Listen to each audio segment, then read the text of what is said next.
number 5 of our 12 Rules course. We are in the middle of rule number 2. Treat yourself like someone you are responsible for helping.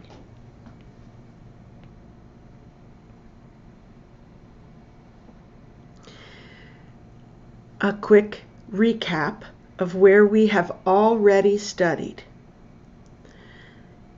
This lesson suggests that the reason people do not take care of themselves is because of shame. And Jordan Peterson looks at the oldest story in the world, the story in the book of Genesis in the Bible, to begin to understand why human beings carry such a burden of shame. So we talked about Genesis and the story in Genesis.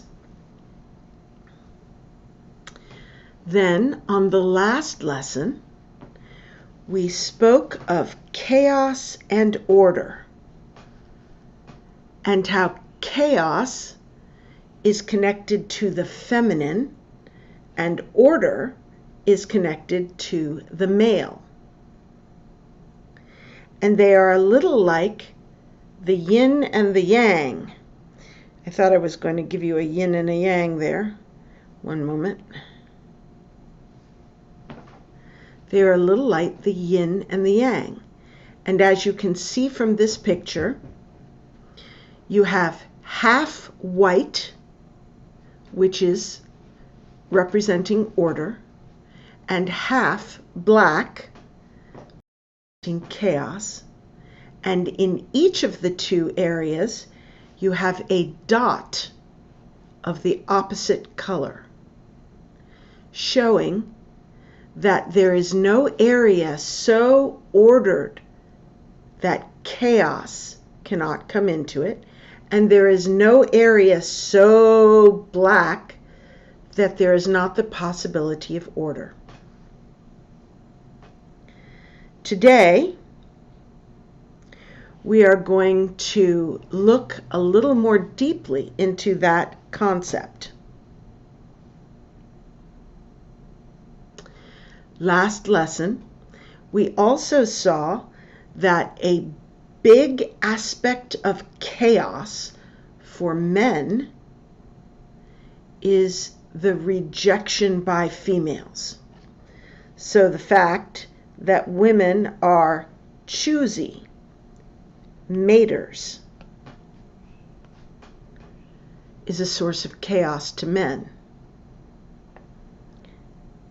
Today, we will see somewhat how chaos comes into the life of the feminine because of the male. And finally, the last point that we made last time was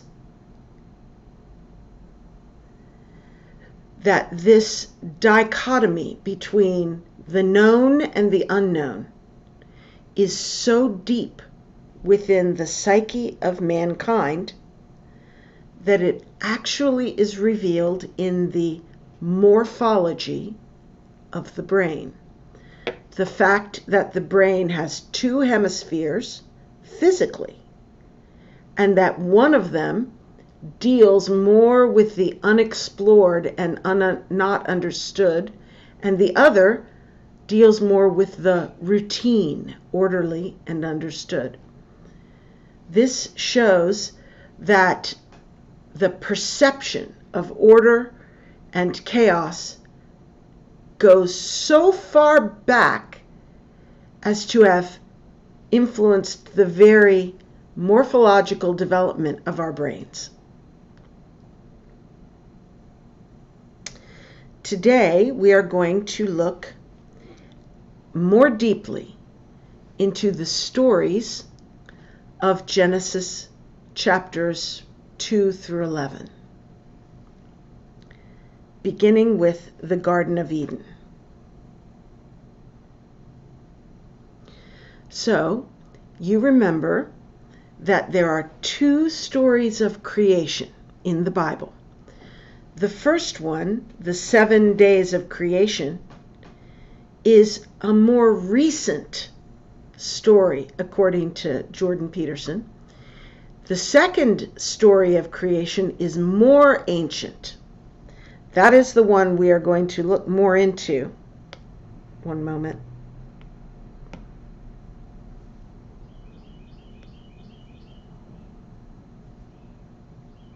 Right now.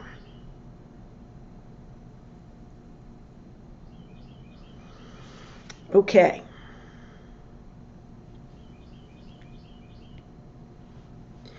So, according to the second creation story, which is really the ancient one, God first created a bounded space, a space with boundaries, which was called Eden, the Garden of Eden, which is also known as paradise.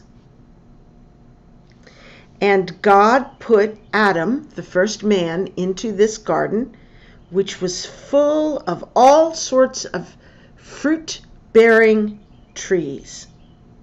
There were also 2 trees specifically named. The tree of life, if the man eats it, he will live forever, and the tree of the knowledge of good and evil, which God said the man must not eat of. After that, God created Eve as a partner, a spouse for Adam. I can't get used to these technology. Adam and Eve are not very conscious at the beginning of the story. They are not self-conscious. Now, self-conscious means embarrassed. Self-conscious has to do with shame. Normal people are ashamed to be naked, of their nakedness. Here we go. What's the problem here? So, normal people are ashamed to be naked. And in our day and age,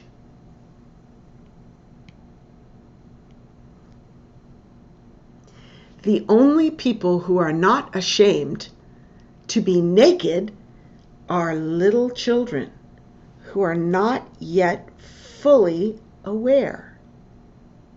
So, Adam and Eve were like little children in this. They were not really awake or conscious in the way that we are today.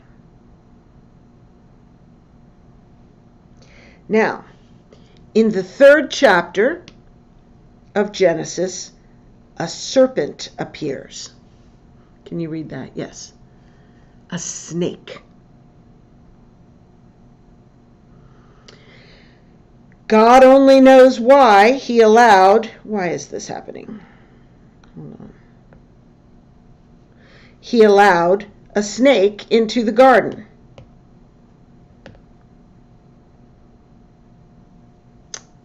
Let's see if I can figure this out.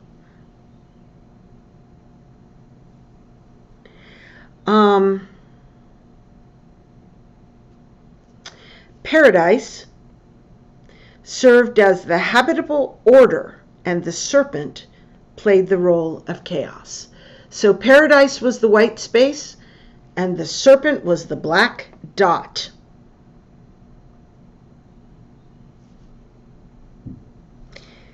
As a side note, many people have argued for thousands of years why God allows evil into the world and suffering in the world.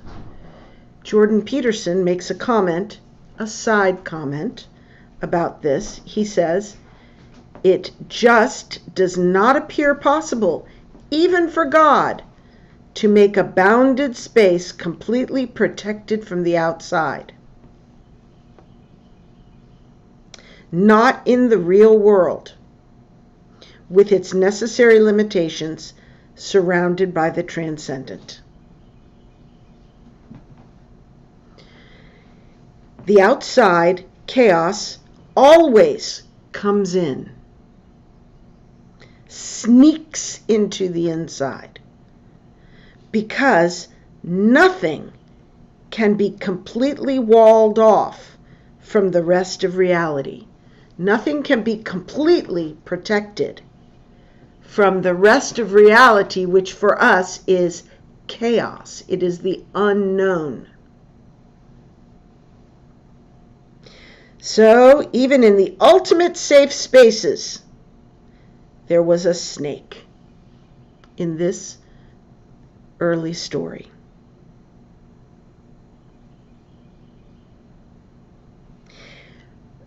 Even if all of those snakes, all those bad things, had been banished, sent away, snakes would still have remained in the form of our primordial human rivals. So even if there were no snakes, there will always be other creatures that will attack, other persons, other personalities. There will always be an element of conflict and chaos. There was no shortage of conflict and war among our ancestors. No shortage means lots of conflict. That was the nature of reality when human beings came into the earth. And even if we had defeated all the snakes, we would still not have been safe. Hold on, I'm trying to move this now.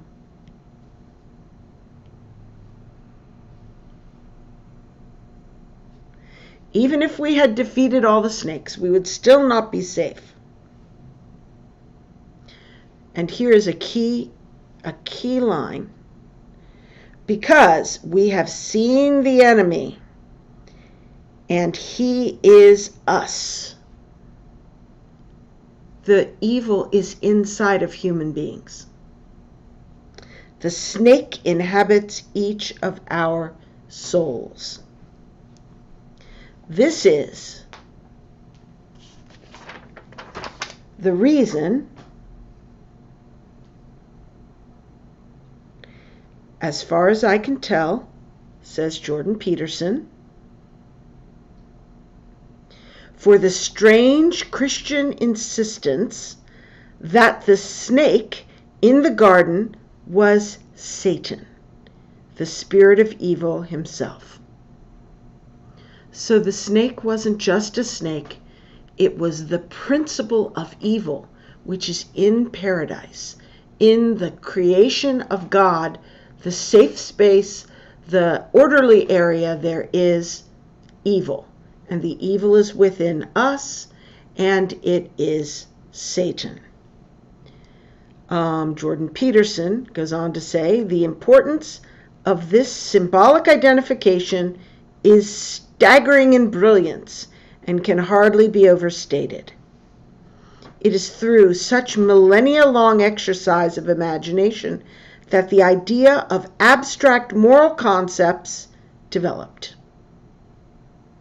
The idea of good and evil developed in its surrounding dreamlike metaphor. And finally, the worst of all possible snakes is the eternal human proclivity for evil. So The biggest source of chaos for a human being is his own sin nature, the evil within himself.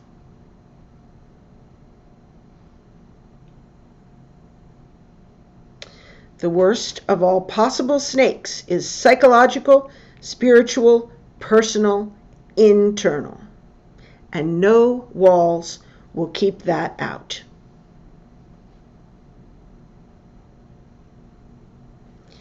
As Alexander Solzhenitsyn insists, the line dividing good and evil cuts through the heart of every human being.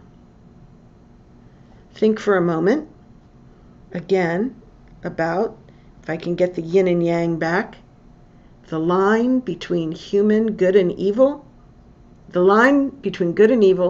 cuts through the center of the heart of every man. There is simply no way to wall off, meaning to protect, wall off, to separate some portion of the greater surrounding reality and make everything permanently predictable and safe. It is impossible to create a place of pure order, because some of the evil will always sneak back in. A serpent will inevitably appear. He goes on to say, even the most careful of mothers and fathers, parents, who try to protect their children, fail. Because if they protected them fully, maybe by locking them up in a basement, then they themselves will become the evil in their child's environment. If you lock your child in the basement to keep him safe, the child will be injured. You cannot keep a child or anyone perfectly safe.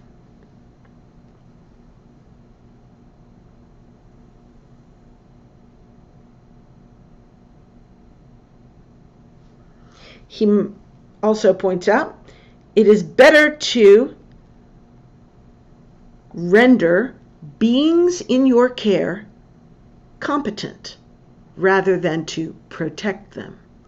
In other words, it is better to teach your children or whoever you love how to live in an evil and good world rather than try to keep them away from the evil.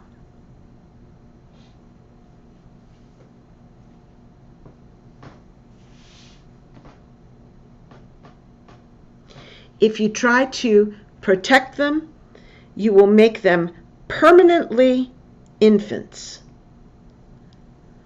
and absolutely useless. Permanent infantilism. This word is pronounced infantilism. And you will make them useless and weak.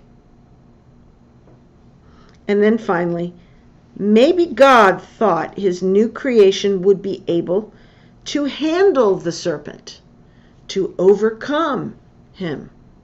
Maybe that's why God allowed a serpent in Eden, allowed evil in the world. Maybe he thought people were strong enough. Or maybe he considered it the less of two evils, the lesser of two evils. In other words, he knew that they would become stronger by fighting evil than by being kept as infants, unconscious. So the question for parents is, do you want to make your children safe or strong?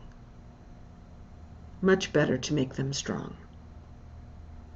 All of this is what we call an aside. So, because it is an aside, he uses the phrase, in any case. In any case, there is a serpent in the Garden of Eden, for whatever reason. When you see this phrase, in any case, you know he is getting back to his main argument. This whole business of why did God allow evil is just a side consideration. So, in any case, there is a serpent in the garden. He is a subtle beast, and subtle is not actually a word, as it's spelled here, is not a word in English anymore. It's archaic, and he defines it for us. Subtle means difficult to see, vaporous, cunning, deceitful, and treacherous. You can look up those in the dictionary if you don't know what they are. That is what he means by subtle. And that word is in the Bible story.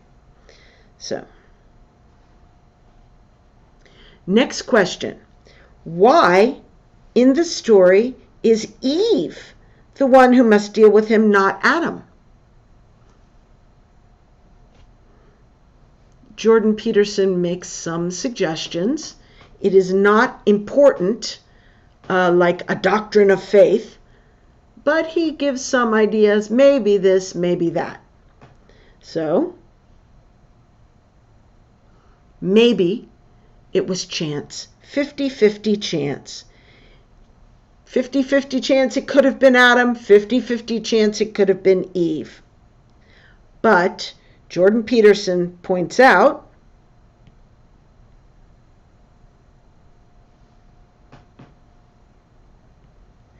that anything accidental which does not serve the plot usually does not survive in an ancient story like this. So probably not 50-50. Another possibility, maybe primordial Eve had more reason to attend to serpents than Adam, because her babies were vulnerable and they lived in trees, and a snake would prey on tree-dwelling infants. Maybe. This explanation at least connects with some psychological aspects of modern human females. He points out that Eve's daughters, women today, are more protective, protecting their infants and themselves, more self-conscious, more subject to shame about their appearance, more fearful and nervous. That is politically incorrect, but I believe true. Quick example. When the engineer from Google wrote a memo saying that if Google wanted more females to be comfortable working at Google, they should change the environment to be more friendly and more adapted to female sensitivities. And then the feminists in Google blew up and said that they were so offended that they cried all day and couldn't come to work because of the suggestion that they were more sensitive than men. No men cried all day because of the suggestion of sexism. It is true that women are more emotionally up and down, dynamic in general. than most men. My opinion. So he says, more fearful and nervous. And he also points out that Eve's daughters, women, are this way most, or especially, in the most egalitarian modern human societies. So, in the Nordic countries, where sexism has been eradicated, there is no discrimination against women in work and in society. Women are completely free to do anything they want. In those societies, women have become more stereotypically feminine than they are in societies where there is more institutional sexism. This was a big surprise to feminist researchers. Whatever is inside of women is innate, and it expresses itself more in cultures where there is absolutely no cultural influence along sex lines. So, let's see where we are.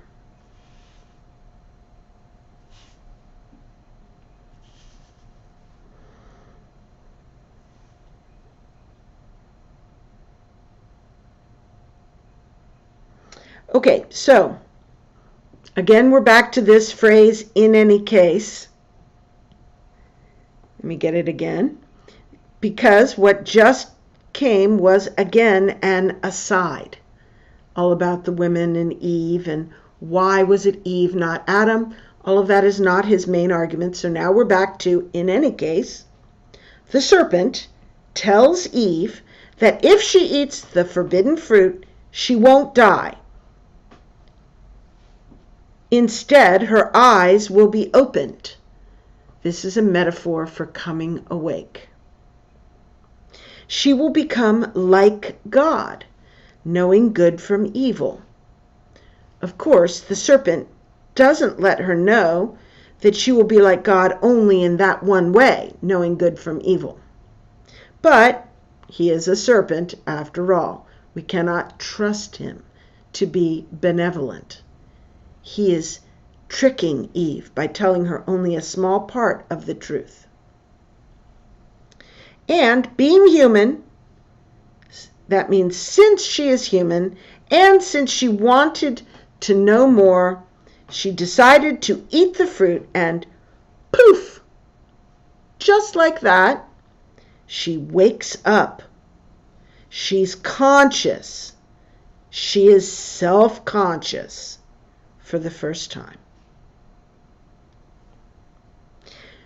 Now, no clear-seeing, conscious woman is going to put up with or tolerate an unawakened man. So she immediately shares the fruit with Adam, which makes him self-conscious. And then Jordan Peterson makes a little bit of a joke, saying, "Little has changed since then. Women have been making men self-conscious since the beginning of time." Women embarrass men. Women shame men. Women are frightening creatures to men because they have power to bring chaos into the man's experience. Women do this to men primarily by rejecting them and by shaming them. They shame them if men do not take responsibility. This is why men who do not get married often end up staying like children. At least in the United States. I don't know about your country. In the United States, a young man who is not married often stays in his room, often in his parents' house, plays video games, watches movies, entertains himself in every way, and does not produce anything for anyone else. He is a consumer and like a child. But if he gets married, immediately he must earn more money to have a home of his own for his wife. He must have nice furniture. He must make enough money for her to have children. He must always be moving up. He must be a man she can respect. The list never stops. A man does not become admirable, usually, except with a woman in his life, standing behind him and motivating him to do and be more. So, women shame men if they do not take responsibility. Since women bear primary burden of reproduction, so women are most affected by childbearing, it's no wonder. What's no wonder? It's no wonder that they insist that the man take responsibility. It is very hard to see how it could be otherwise.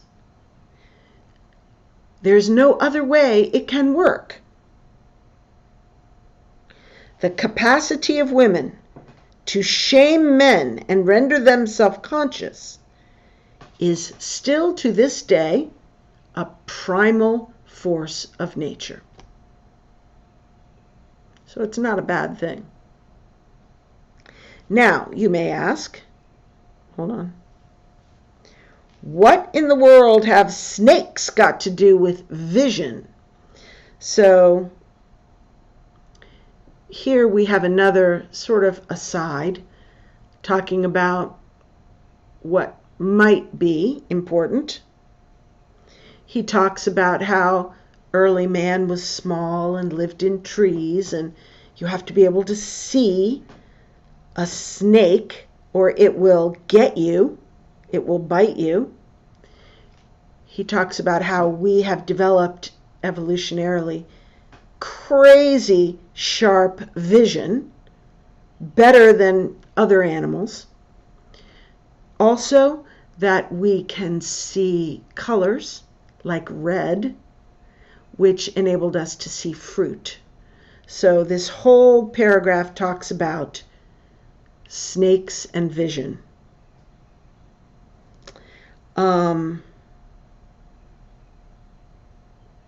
But I don't think we need to look too closely on this. Let's move to the next paragraph. Our primordial parents hearkened to the snake. So that means they listened to the snake and ate the fruit. Then their eyes were opened and they both awoke. And you might think this was a good thing.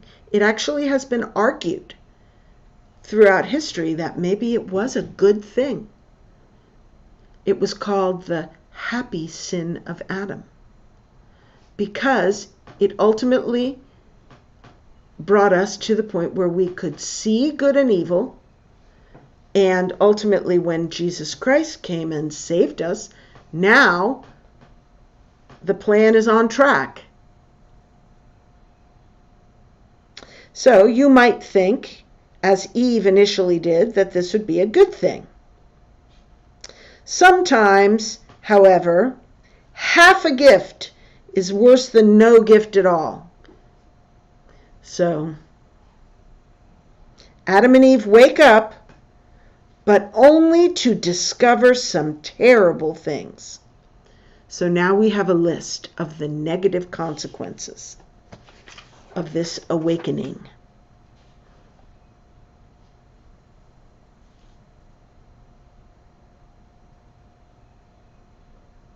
And we have a new segment called The Naked Ape. How good is it to be naked? This is the question.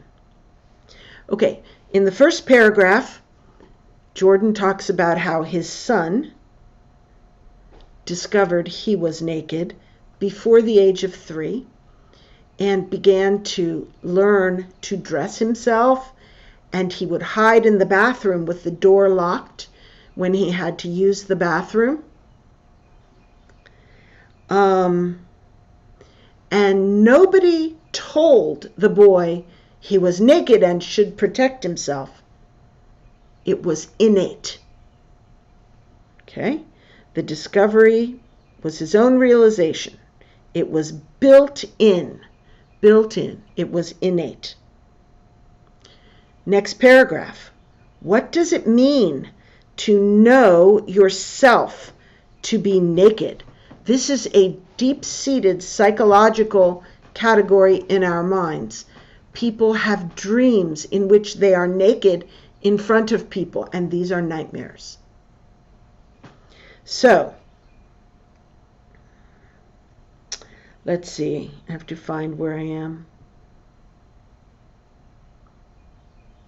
Oh, here we go.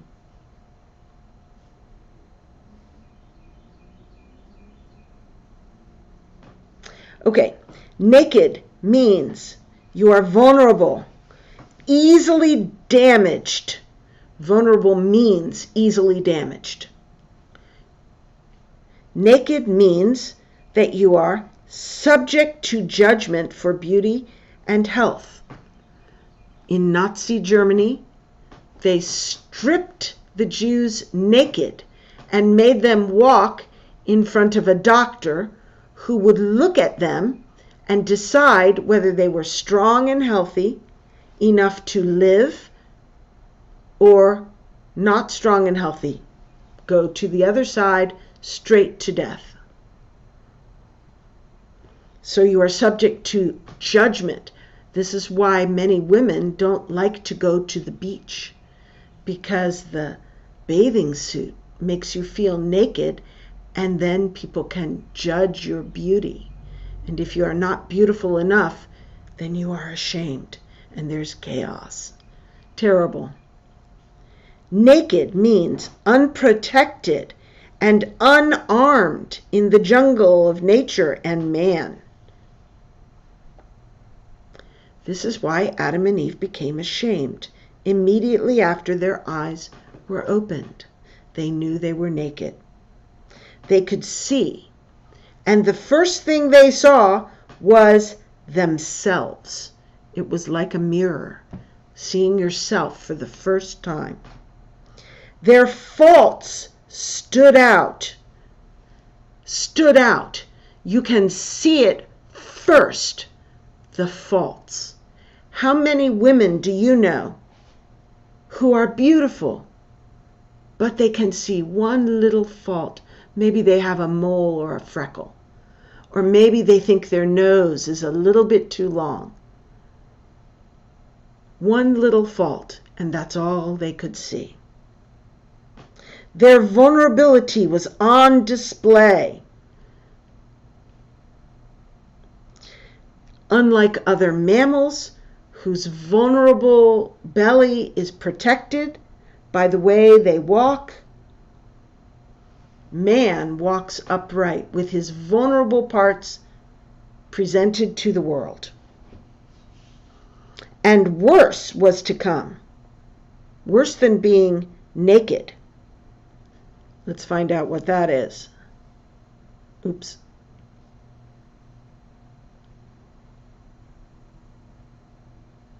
Okay.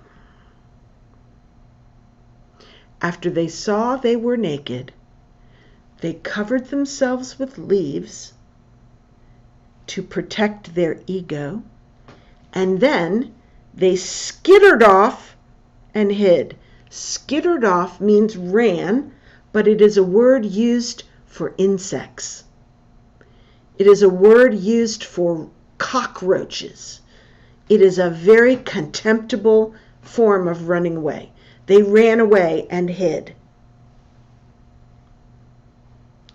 Basically, they felt unworthy to stand before God. They had been in relationship with God since they were created with him every day. But now, with their eyes opened, they realized they were unworthy. And they were now like insects, like bugs, like roaches in their own eyes. And they skittered off to hide from God. He says, if you can't identify with that, you're not thinking. Beautiful things shame ugly things. Hold on.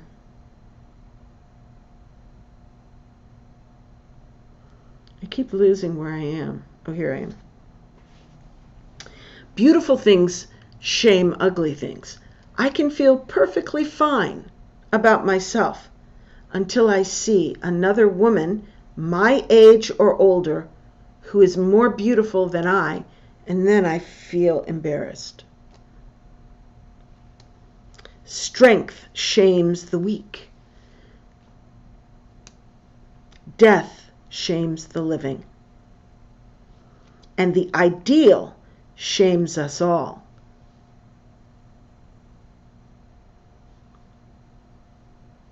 So what should we do about this problem? Abandon beauty, health, brilliance, and strength? No, that is not a good solution. Then we would just, if we are honest, we would be ashamed all the time. We don't want beauty to disappear.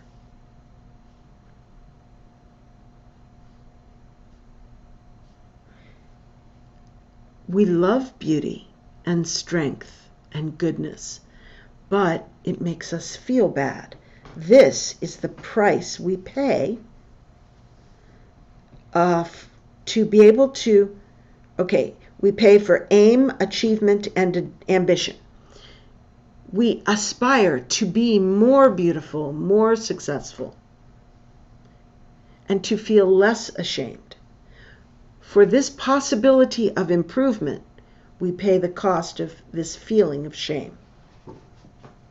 Okay, after this, let me see if this works.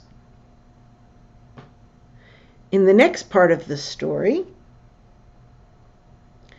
we see more of the consequence in how Adam reacts. As soon as God finds Adam, he asks him, "Who told you you were naked?" And then Adam, first as a neurotic and then as a rat think, replies, I heard you coming, and I was naked, so I hid. That's neurotic.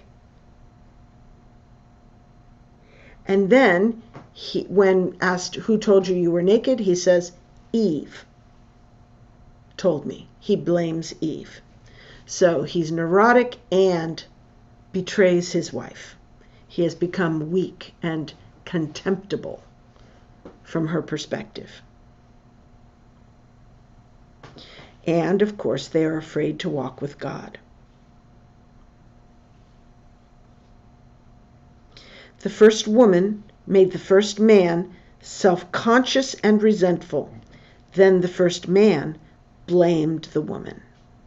And then the first man blamed God.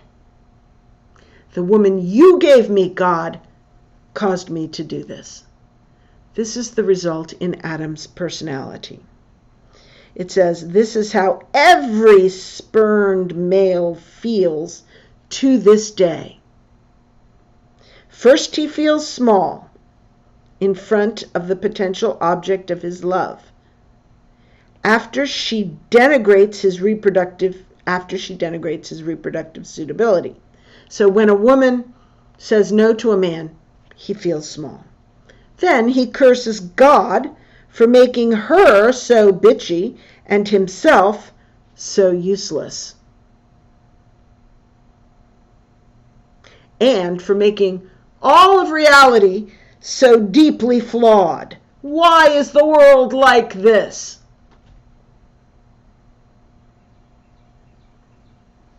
At least the woman had the serpent to blame, who was Satan himself. So we can sympathize with Eve, but the man, no one forced him to be eating the apple, and no one forced him to blame the woman. He is contemptible, low. Unfortunately, the worst is not yet over for man or beast. Okay, first God curses the serpent, and then he goes on to curse man and woman. So I'm running out of time, so I'm going to start skipping more, but basically for Eve,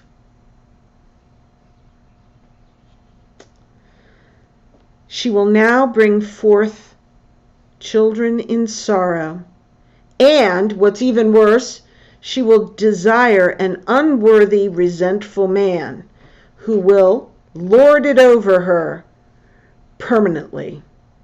What might this mean? Well, maybe it just means God is a tyrant, but probably not. We can just look at what is. First, bearing children in sorrow. As human beings evolved, their brains expanded, which produced an evolutionary arms race between the baby's head and the woman's pelvis. So, as we evolved, women's hips grew wider to accommodate the large head of babies, and babies developed collapsible heads. This was painful and inconvenient for both. The women could not run away from predators as well. Childbirth was very painful, very traumatic to the baby, and the baby had to be born approximately a year earlier than other mammals of similar size. For example, an elephant is 2 years in the womb, but human babies are only 9 months, and then they are born like fetuses, totally dependent on the mother for a year. So this situation creates a dependency of mother and child on the man, who is pretty useless. That's not my word. That was Jordan Peterson's word. Let me find this again. Hold on. Here it is. He didn't say useless. He says, one of the inevitable consequences is increased dependence upon the sometimes unreliable and always problematic good graces of men.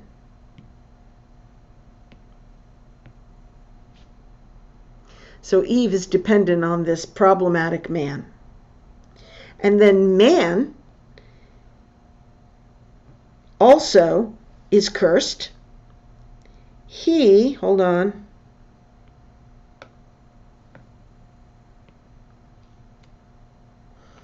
Let me find him.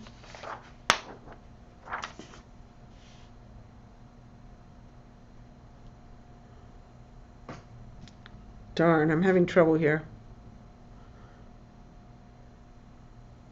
Okay, so I think this one is here. Okay. Here we go.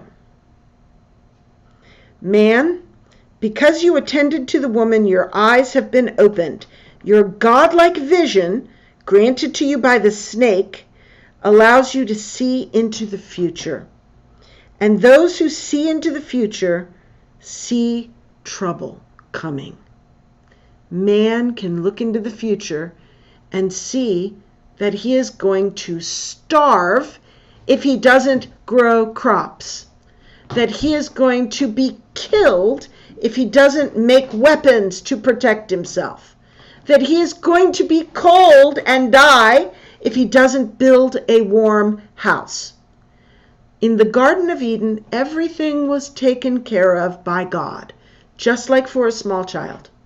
But as an adult, self-conscious and conscious, a man knows that he must work, or the consequence will be bad, not only for himself, but for his wife and infant children who are completely dependent on him. So, let me see if I can get rid of this. All right.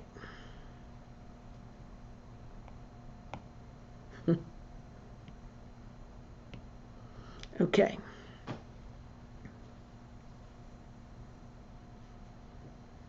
So, the man must prepare for all contingencies and possibilities. He must, and get this, eternally sacrifice the present for the future. A man must lay down his life to serve his wife and children and even himself. He must put aside pleasure for security. He must give up his playing video games all day in order to work so that his wife and children can be secure. And work is difficult. There will be thorns and thistles. And then God sends them out of infancy and into the horrors of history.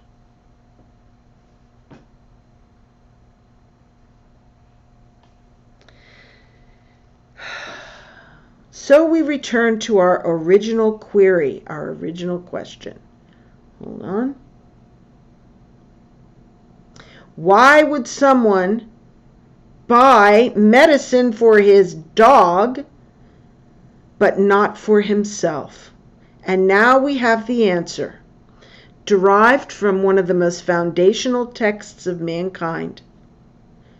The question is, why should anyone take care of anything as naked, ugly, ashamed, frightened, worthless, cowardly, resentful, defensive, and accusatory as a descendant of Adam, as a man? Why should anyone take care of me?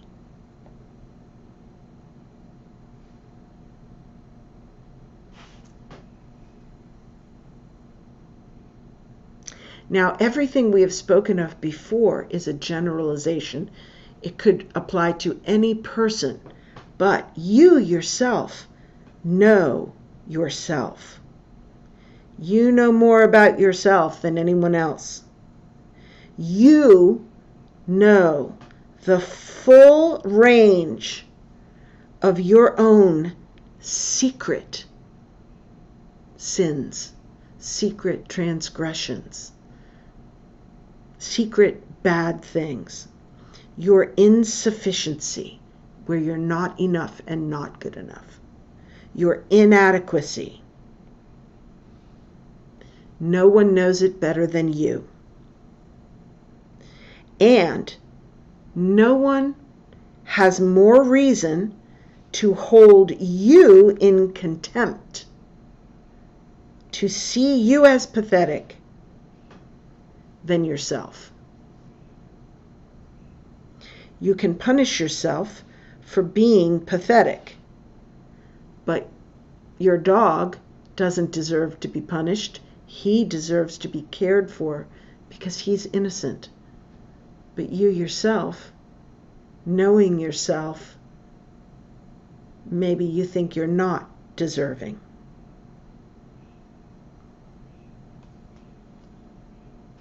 Last little bit, and then we're finished for today.